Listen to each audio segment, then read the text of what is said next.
అందరూ ఎలా ఉన్నారు? బాగున్నారా? నేనైతే చాలా బాగున్నాను. ఇవాళ మార్నింగ్ రొటీన్ అయితే చూసేయండి. చూడండి ఎలా ఆడుకుంటుందో. ఇంకా చూడండి కిచెన్లోకి వస్తే అంత గందరగోళంగా ఉంటుంది. మార్నింగ్ హడావిడిగా ఇంకైతే స్కూల్ స్టార్ట్ అయ్యాయి కదా, మళ్ళీ డ్యూటీ ఎక్కాలి కదా. ఇంక ఇక్కడైతే పాలైతే కాసేస్తున్నాను, అన్నం పెట్టేశాను. బియ్యం కడిగిన నీళ్ళు అయితే ఇట్లా చెట్లకి పోస్తే బాగా పెరుగుతాయండి. ఇంక ఇక్కడ తమలపాకు చెట్టుకి, మన శంకు పుష్పాల చెట్టుకి, పుదీనా చెట్టుకి, కనకంబరాల చెట్టుకి అయితే పోసేస్తున్నాను. మంచు చూడండి అసలు ఏమాత్రం తగ్గలేదు, తగ్గేది లేదంటుంది.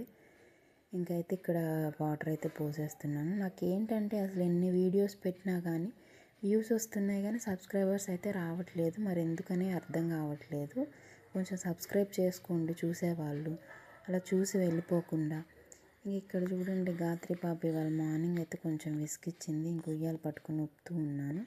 ఇంక ఇక్కడైతే అన్నం అయిపోయింది. బీరకాయ కర్రీ చేస్తున్నాను. బీరకాయ తిని విసుకొచ్చేసిందండి. సింక్ నిండా గిన్నెలు ఉన్నాయి. ఇంకా అసలు అక్కడ పని అక్కడే ఉంది. ఇల్లంతా గందరగోళంగా ఉంది చూడండి. ఇంక ఇక్కడైతే ఇల్లంతా క్లీన్గా నీట్గా క్లీన్ చేసేసాను. ఇంక ఇంట్లో పని అయితే అయిపోయింది. గిన్నెలు ఒక్కటి ఉన్నాయి తోమాలి. ఇంక ఇక్కడైతే ఇల్లు తుడిచేస్తున్నాను. మనం ఇల్లు తుడుచుకునేటప్పుడు పసుపు వేస్తే ఏంటంటే ఆ నెగిటివ్ వైబ్ అనేది ఉండదంటారు. అంతే ఈ వీడియో. ఇంకా బాయ్ బాయ్.